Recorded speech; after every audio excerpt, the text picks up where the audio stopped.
Eskerrik asko horioi. Hurrengo mugarria eman aurretik, sari hauetan azaldu gabe beti presente egon den pertsona bat aipatu nahiko nuke. Orain, 30 urte bezain bizi dirauen lotipoa diseinatu zuen artista. Urtez urte saritan banatu diren eskulturak egin dituena. Eta 10 mugarri hauen egilea, Xabier Laka jauna. Txalo ero bat.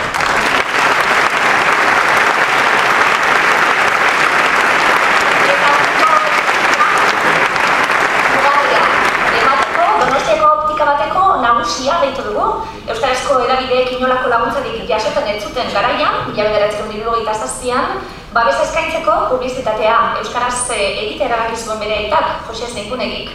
Eta berak ere alaxe jarraitu du, zintzo 51 urtean, hutsik egin barik, beti zeruko argian eta argian. Zatoz mesedez, Jose Mari Zeinkunegi jauna.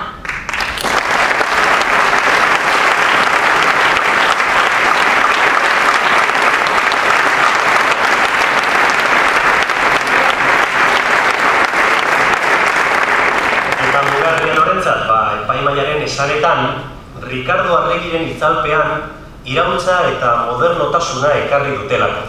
Ideia laborategi izan delako, beste edabideetarako arrobi izan delako. Laburbilduz, Euskal kazetaritzaren ADN-a ezin hobeto islatzen duelako. Zeruko argiatik, argiara da mugarria. Ondo merezia, hemen dira, aretoan, ibilbide luze horretako momentu ezberdinetako hainbat lankide.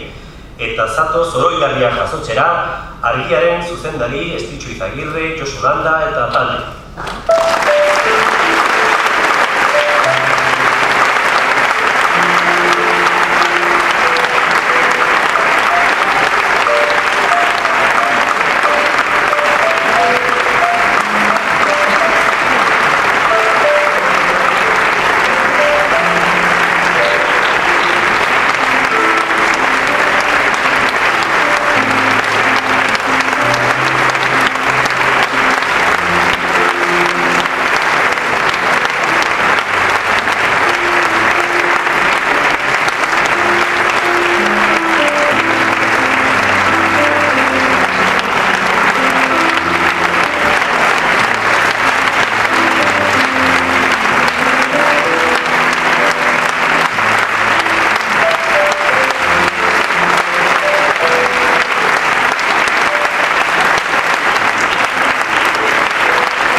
Eskerrik asko, bihotzez, sari honegatik.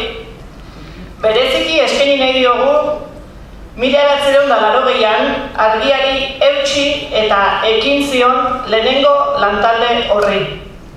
Langile talde horren ordezkari hemen ditugu, Jose Mizumalabe gogoan, Iñaki Uria, Jose Mario Ostolaza, Pello Zubiria eta Josu Landa.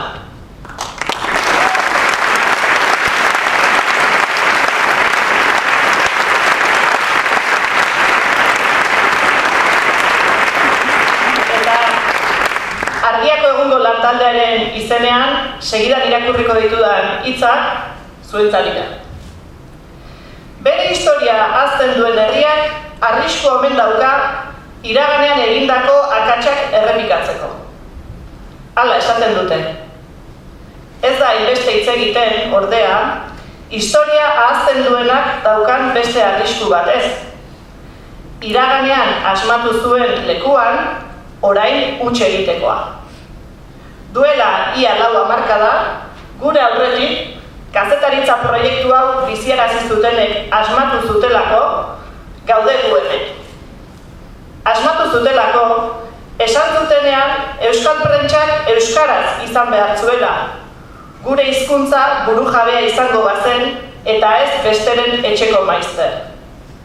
Asmatu zutelako, bere buruaren jabe izango zen hizkuntza horrek behar zuela gutxienez, edabide burujabe bat. Edabide bat non langile izango zuten hitza eta erabakia, eta ez beste edozein interes taldek. Asmatu zutelako, berezko oztopoak eta jarritakoak gaindituz, edabide hori bideragarri egiten, beste edabide batzuk sortzen, egunkari oso bat martxan jartzeraino. Ez ditugu ahazten gure aurrekoek egindako lanak. Ez dugu ahazten lan hori egiteagatik jasan behar izan dutena. Eta ez ditugu ahaztuko bide horretan galdu ditugun lagunak ere. Ahazten ez dugulako gaudegu hemen. Nondik gatozen badakigulako. Gaur, argia egiten dugunok ere, asmatu nahi dugulako, duela 40 urte argia egiten zuten bezala, gure garaikoak izaten eta era berean, garai guztietarako balio duten printzipio batzuen arabera lan egiten. Euskara, burujabetza eta independentzia. Ahazten ez dugulako gaudegu hemen. Nondik gatozen badakigulako. Baita nora goazen ere.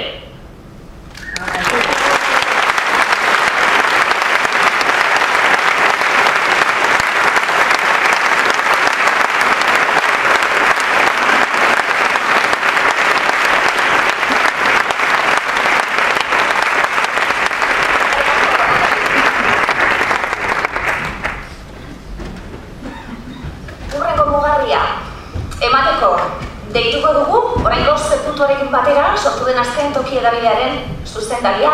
7. alaba, omen den Arabako Euskaldunen beharrei erantzuteko asmoz, jaio zen duela 3 urte edabide hori. Gurekin dugu, Aleren zuzendaria, Aritz Martínez de Luna. Zatoz Aritz,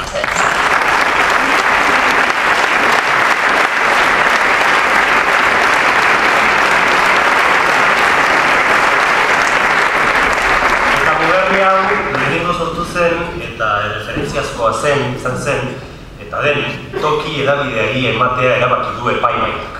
Aldizkari hau, beran sortu zen 1982an, eta bere bizi luzean gora berak izan arren, gaur egun 15 giza finkaturik dago. Euskal Herriko zoko guztietan sortu diren beste aldizkarien bide erakusle espanturik gabea izan da urte hauetan guztietan. Txipi Txapa. Mugarria jasotzera dator Aitor Arotzena, Txipi Txaparen zuzendaria.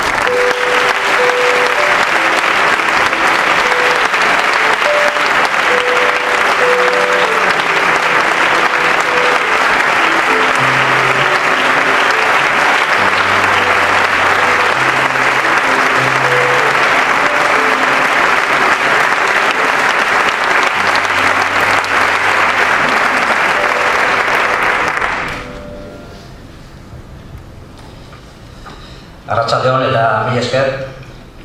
Berez biderik ez dagoela, bidea oinez ibiltzerakoan egiten dela idatzi zuen Antonio Machado poetak, eta biderik luzenak ere, nahita ez, lehenbiziko urratsetik hasi behar duela ikasi genuen.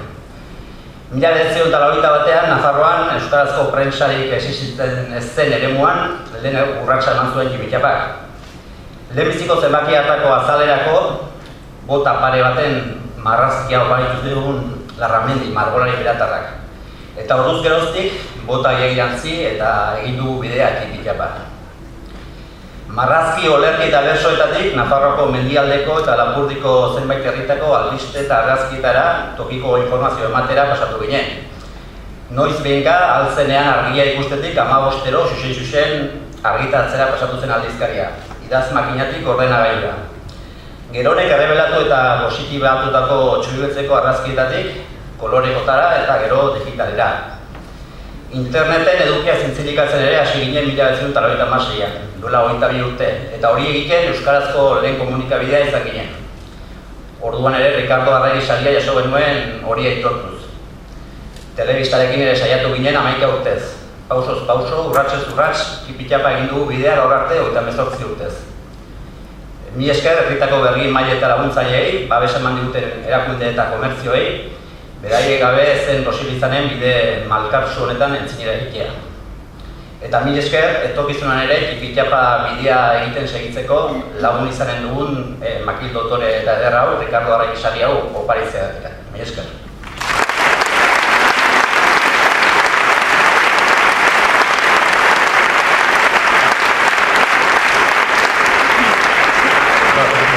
Bukatzeko, igual ezen hemen hau eskatu behar, baina behin goz Euskara Nafarroa osoan ofiziala izan dadin, manifestazio izanen dugu bihar Iruñean, eta Euskal Herri osoko Nafarra.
pianoan, Shakespearen sonetoak euskaratzea erren irabazi zuen Juan Garziak Euskadi Literatur Saria, sonetoetako bat izan da, Sukargaitz kantua, Shakespearen unibersaltasuna, euskaraz, Mikel Laboaren doinuarekin edorra. Euskal Kazetaritzaren historiari gara, harakatzen mugarriak banatuz, eta horreko banatzea etorriko den gizonare ez edo nor. Haren ahotsa aurrena, irudia gero, gure herriko sukalde guztieta baino sartu zitzaigun. Euskal Telebistako zuzendari zela, unibertsitatearekin hitzarmena egin zuen beka sistemari hasiera emanaz. Gurekin, komunikatzaile handi bat, Jose Mari Iriondo.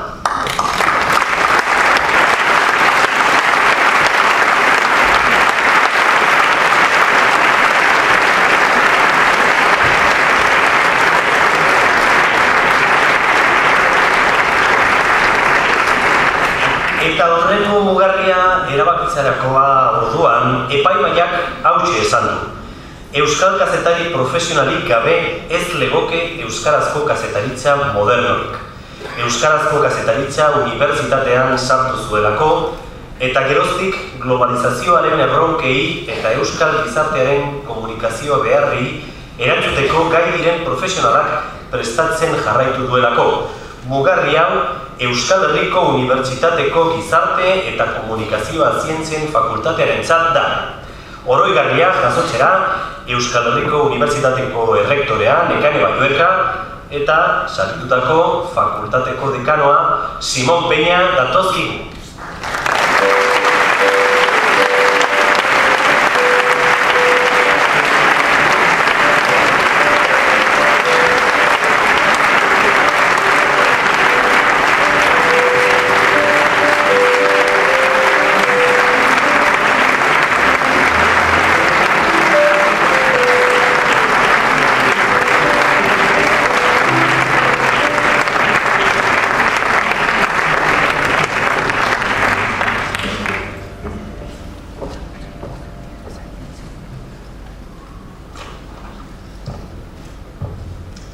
Herri agintariok eta ordezkariok, lagunok, arratsalde on guztioi. Poza eta esker ona. Horixe da Euskal Herriko Unibertsitateak eta bereziki Gizarte eta Komunikazio Zientzien Fakultateak sari hau jasotzean sentitzen duguna.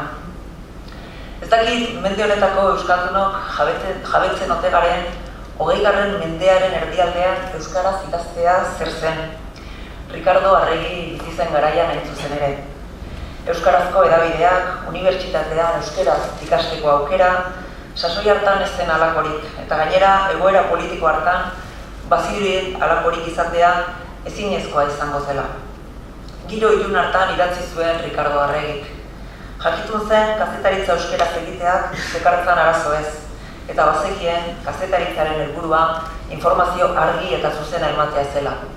Horretarako euskara bizi eta zalu bat behar zela. Komunikazioaren zerbitzura egongo zen euskara. Berak idatzi zuen, ez dago euskaldunen definizio itxi bat, euskaldunak ez dira pertsona itxiak. Euskal Herria ez da gizarte itxi bat. Gaur egungo Euskal Herria gizarte irekia dela esan dezakegu, eta errealitate horrek hein handi batean zerikusia du UPV-HUko Gizarte eta Komunikazio Zientzien Fakultatearekin. Izan ere, 40 urte luze hauetan, 100 kazetari trebatu ditu. Edabidetan, prentsa kabinetetan, publizitate agentzietan, argitaletxetan, lanean aritu direnak eta dihardutenak, eta horietako askok eta askok euskara dute lan hizkuntza. Gure Gizarte eta Komunikazio Zientzien Fakultateaz harro gaude. Bere ekarpena ezinbestekoa izan delako eta delako euskal kazetaritzaren mundurako eta Euskal Herrirako. Eta Ricardo Arregi, zalantzari gabe, harro joango litzateke gure unibertsitateaz eta kazetaritza irakasten den fakultate honetaz, eta noski sarituak izan diren eta izango garen guztietaz. Eskerrik asko aitortza garrantzitsu hau egiteagatik, eta eskerrik asko baita ere gure Gizarte eta Komunikazio Zientzien Fakultateari 4 hamarkada luze hauetan egin duen eta egiten duen lan eta ahaleginagatik. Zorionak guztioi eta mila esker.